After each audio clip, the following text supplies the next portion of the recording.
मनसे अध्यक्ष राज ठाकरे यांच्या विदर्भ दौऱ्याचा आजचा शेवटचा दिवस आणि संतनगरी शेगावमधून हा विदर्भाचा दौरा जो आहे तो या ठिकाणी आज थांबणार आहे।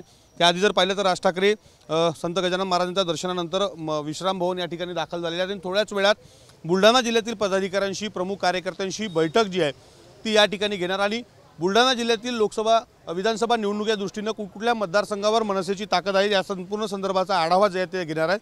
आपल्यासोबत बोलण्यासाठी मनसेचे नेते राजू उंबरकर आहेत। विदर्भात आगामी विधानसभा निवडणुकीच्या दृष्टीने हा जो दौरा राजसाहेबांचा होता तो महत्त्वाचा मानला जात होता।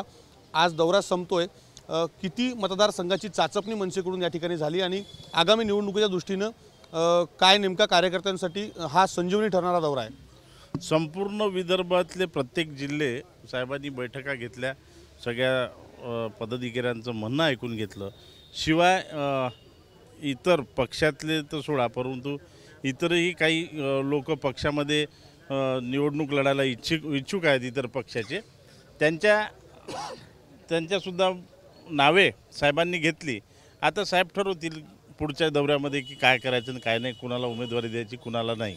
परंतु या विदर्भामध्ये संपूर्ण मतदारसंघामध्ये आमच्याजवळ उमेदवार आहेत आणि आम्ही संपूर्ण विदर्भ ताकदीने लढवणार आहोत।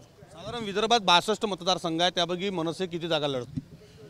आजच्या घडीला तर आमच्याजवळ पैकीच्या पैकी उमेदवार आहेत, त्याहीपेक्षा जास्त आहेत की जे साहेबांना येऊन भेटले, साहेबांना आम्हाला अटॅच झाले। काही आमचे पदाधिकारी इथं फिरले, प्रत्येक जिल्ह्याला पदाधिकारी नियुक्त केलेले होते, त्यांच्या कॉन्टॅक्टमध्ये काही आले आणि मला तरी असं वाटतं की एक चांगल्या उमेदवाराची परख करून साहेब सर्व उमेदवार देतील।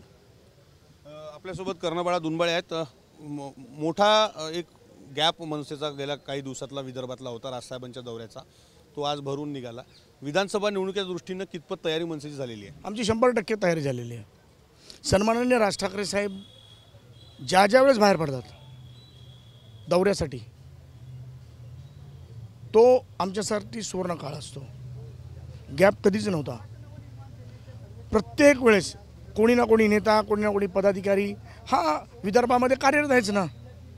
उदाहरणार्थ आमचा राजू आता इथे नेता आहे, मी सरचिटणीस म्हणून माझ्याकडे जबाबदारी आहे आणि आम्ही जोराने काम करतो, त्याच्यामुळे तो काही विषय नाही आहे। आमचं काम इतक्या जोरामध्ये चाललेलं आहे की म्हणजे साहेब आली की संजीवनी भेटते, काम चालूच आहे। परंतु जो बूस्ट असतो, साहेबांची जी ऊर्जा आहे, साहेब जी ऊर्जा देतात त्याच्यामुळे ते होतं। आणि राहिली गोष्ट किती जागा लावणार, 62च्या 62 जागा आमच्या ज्या आहेत विदर्भाच्या ह्या आम्ही लावणार। त्यातल्या 3 जागा साहेबांनी ऑलरेडी डिक्लेअर केल्यात। राजू भाऊची एक जागा डिक्लेअर केली, सचिन भोईरची जागा केली, आमच्या चंद्रपूरला डिक्लेअर, तर असं मनदीपची एक केली, बरोबर। तर अशा झालेल्या 3 जागा। बाकी जागेचं कसं आहे की आम्हाला सगळ्या पद्धतीने सगळी व्यूहरचना रचून उमेदवार डिक्लेअर करायचं असतं आणि ती लढाई असते आणि लढाई आम्ही जिंकणार। तुम्ही पाहाल सरकार हे राज ठाकरे साहेबांचं असणार। आज जय मालोकरच्या कुटुंबियांची राज ठाकरेंनी भेट घेतली, त्या ठिकाणी त्याच्या आईने भेटीनंतर प्रतिक्रिया माध्यमांना दिली आणि त्यात सांगितलं की बा जयचा घातपात झालेला आहे, या संपूर्ण विषयामध्ये आम्हाला न्याय मिळाला। 100% साहेबांनी शब्द दिला, तुम्ही तिथे होतच। साहेबांनी शब्द दिला की साहेब इत्यंभूत विषयावरती खोलापर्यंत जाऊन त्याची चौकशी करणार, पण मृत्यूचं राजकारण करायचं नसतं म्हणून त्याच्यावरती प्रतिक्रिया देणं बरोबर नाही। परंतु त्याच्याच कुटुंबाबरोबर अख्खा मनसे परिवार, माननीय साहेब, आम्ही सगळे नेते मंडळी आम्ही कायम त्याच्याबरोबर आहोत। आज संजय राऊत सकाळी बोलताना बोलले की बा राज ठाकरेंनी आपली भूमिका स्पष्ट करावी, ते अमित शाह मोदींबरोबर असतात, त्यांच्या बाजूने बोलतात आणि नंतर महाराष्ट्राचे जे दुश्मन आहेत त्यांच्या बाजूने ते बोलतात। राज ठाकरे साहेबांच्या दारातील कुत्र्याचे पाय चाटणाऱ्यांनी किती बोलावं हे त्यांनी ठरवायचं आहे। हां, आम्ही भूमिका, तू कोण सांगणार आम्हाला? तुझा काय संबंध? तू कोण आहे रे? तू तुझी सांग ना। कालपर्यंत तूच तिथं खेटा मारत होता ना, आम्हाला काय सांगतो? साहेबांच्या दारातील कुत्र्याचे पाय चाटणार तू आम्हाला विचारणार का आम्ही काय करायचं ते? तू पहिलं तुझं ठरव। नाद करायचं नाही। सुपारीचा जबाब काय दिला आहे? नारळ। मग आता फुटबॉलवरती येऊ नको, हां सांगून ठेवतो, आम्ही बोलत नाही, कृतीतून दाखवून देणार। धन्यवाद। संजय राऊतांनी म्हटलं की भूमिका स्पष्ट करावी बा राज ठाकरेंनी दौरा आज विदर्भात, या संपूर्ण दौऱ्याच्या संदर्भाने संजय राऊत कोण? संजय राऊत, त्याचा काय अधिकार, काय बोलू शकतो तो? त्याची उंची किती, तो बोलतो किती? सन्माननीय साहेब यांचा स्वतंत्र पक्ष आहे महाराष्ट्र नवनिर्माण सेना, जो स्वतःच्या ताकदीवर त्यांनी उभा केलेला आज महाराष्ट्र नवनिर्माण सेनेचं संपूर्ण मोठं वटवृक्ष या महाराष्ट्रामध्ये आपल्याला दिसते आहे. आणि संजय राऊत आम्हाला नाही कळत काही.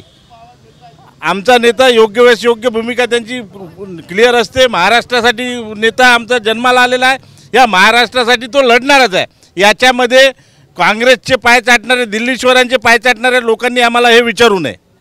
निश्चित तर आपण पाहिलं तर पुढचा उत्तर जे आहे ते सुपारीचं उत्तर जे नारायणाने दिलं ते आता फुटबॉलवर देऊ, दिल्लीश्वराच्या पाय चाटणाऱ्याने आम्हाला बोलू नये अशा पद्धतीचे प्रत्युत्तर जे आहे ते मनसे नेत्यांकडून या ठिकाणी देण्यात आलेलं आहे. कॅमेरामॅन साई कायरवारसह विवेक गावंडे, TV9 मराठी, बुलढाणा, शेगाव.